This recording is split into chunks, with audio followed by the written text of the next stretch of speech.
Atlanta Motor Speedway has had a ton of amazing races, but without a doubt, the greatest race in the track's storied history took place on March 11th, 2001. This is Atlanta Motor Speedway's greatest NASCAR race. Oh, trouble, guys. Jerry Nadeau, here they go through the grass.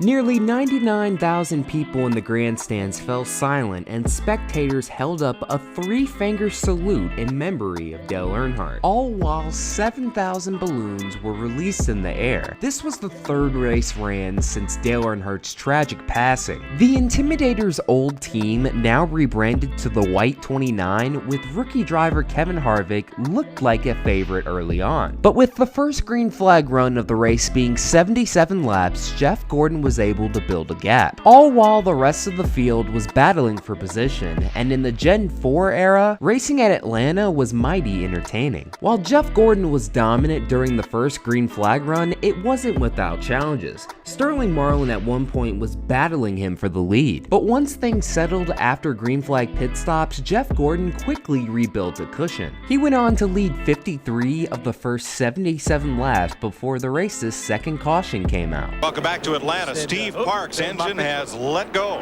and he brings out the caution for the second time today. DEI's chances to score its third win in the first 4 races seemed hopeless at first. Both Michael Waltrip and Steve Park suffered some type of engine issue. Dale Earnhardt Jr. didn't even look like he was gonna come close to winning in the beginning, as he was running in the midfield. After the race's second caution, we got our second longest green flag run of the day. Jeff Gordon and Dale Jarrett led for the most part, but not too far behind them, we had Kevin Harvick and Dave Blaney battling for third, when all of a sudden during green flag pit stops, Jeff Gordon was slowing down.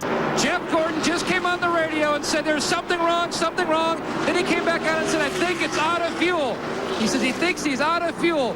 With Jeff Gordon losing a bunch of time on the racetrack, coasting all the way down to pit road, this meant that Dave Blaney was now in the race lead once everything cycled through. He not only has a legitimate chance to score his first career Cup Series win, but also Dodge's first win in their return NASCAR season. While he's driving away, Dale Earnhardt Jr. has quickly went from a mid-pack driver to running inside the top 5. Not long after, we get our third caution of the day. Robbie Gordon puncturing our right rear tire stacks the field back together. Jeff Gordon was able to get all of his track position back and battle Dave Blaney for the lead. But the second Bill Davis Racing entry was a lot faster on the long runs. Blaney led a total of 70 laps, but on lap 217, he would run into problems.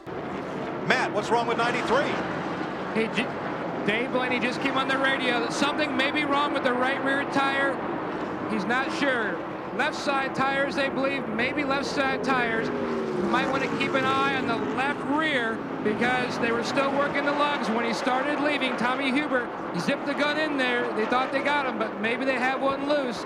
Does have a vibration. With Dave Blaney having tire problems, the guy who was involved in the race's very first caution, Jerry Nadeau, was now in the race lead. Not too far behind him was his teammate Jeff Gordon, along with Kevin Harvick, Sterling Marlin, and Dale Jarrett. But when Mark Martin blew his engine with less than 100 laps to go, the caution came out again. Everyone goes down for 4 fresh Goodyear tires, while Blaney is trying to cycle through the field under caution. While he's on the backstretch, all of a sudden, the unthinkable happened. Alphonse and Gaston are Here we got the left rear off the 93 car. They've got to have a lug stud problem. They've been having trouble with that left rear. They've got to have a lug problem. This is the left rear tire off Dave Blaney's rolling down the backstretch here. Can you imagine the heartbreak to have a car that good, a car capable of winning a Winston Cup race, and have a failure like that? Matt, what's going on with him? Guys, he was going to hit pit road when the caution came out, so he drove on through. He was complaining something did not feel right.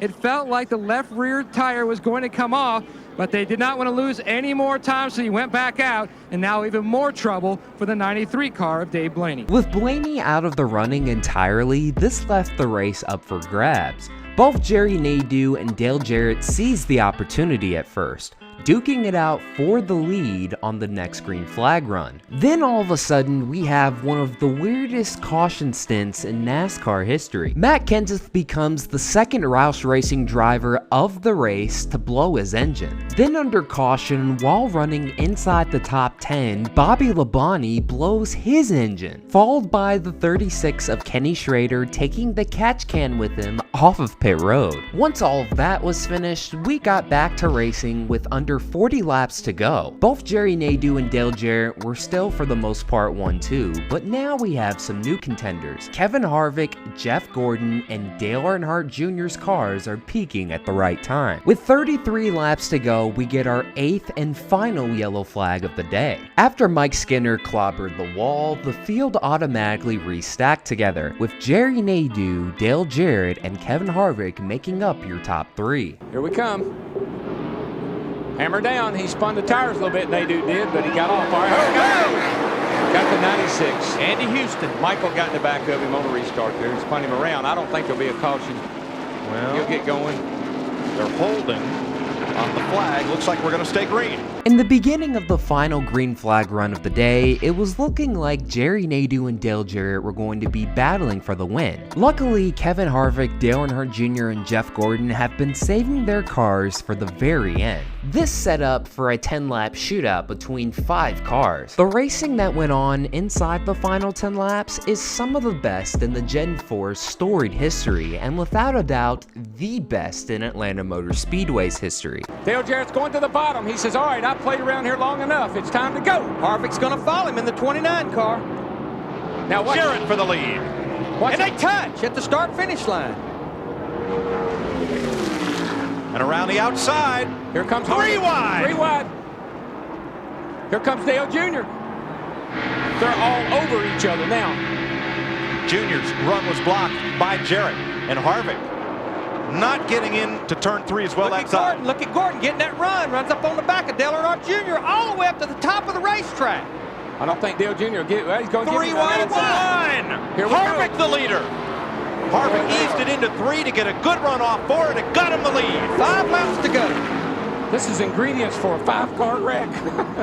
This is incredible. Look at them. They're all over the place. High, low, and in the middle. And Harvick clears Nadeau for the lead. All of a sudden, the rookie Kevin Harvick is quickly pulling away. Jerry Nadeau is left with one of 2 options. Either letting his teammate Jeff Gordon past him to race for the win, or hold him up. After he lets Jeff Gordon go, Dale Earnhardt Jr. has to come down pit road with a flat tire. With Dale Jarrett fading towards the end as well, this left Kevin Harvick and Jeff Gordon to battle for the victory. While Kevin Harvick still has a fast enough car, Jeff Gordon is closing in lap by lap, setting up for one of the greatest finishes in NASCAR history. We had a photo finish here last race. We're getting ready for another one, folks. Get up off your seats. Here they go. For 2 in a row, trying to set him up. Gordon's going to make the big move on the inside when they get down here to turn 3. Slow car might be in the way. Here he comes. He's going to drive it to the bottom. Oh, Harvick's leaving a lot of bottom open. This slow car is going to be in the way. Just like a year ago, he's going to get him, though. Here He's they going to come. get him. Gordon got loose. It's Harvick. Harvick by inches. Harvick by inches. Harvick by inches. What a race. What a finish. How did Jeff Gordon hang on to that car that loose off turn 4? Man. We got him. Tell me we got him. 29 car. You got him, buddy. Harvick, you got him. By 6 1/1000ths of a second. All right. Nice job. Kevin Harvick beating Jeff Gordon by 6/1000ths of a second is the second closest finish in NASCAR history. The post-race was filled with so much celebration and emotions. Just 3 weeks after Dale Earnhardt's tragic passing, this team was all of a sudden back in victory lane, and with Kevin Harvick paying homage to the Intimidator's legacy by winning in nearly the exact same way Dale Sr. had won his final race at Atlanta the previous season. And once again, that'll do it for another video. Thank you guys so much for watching. This is Black Flags Matter. Catch you next time.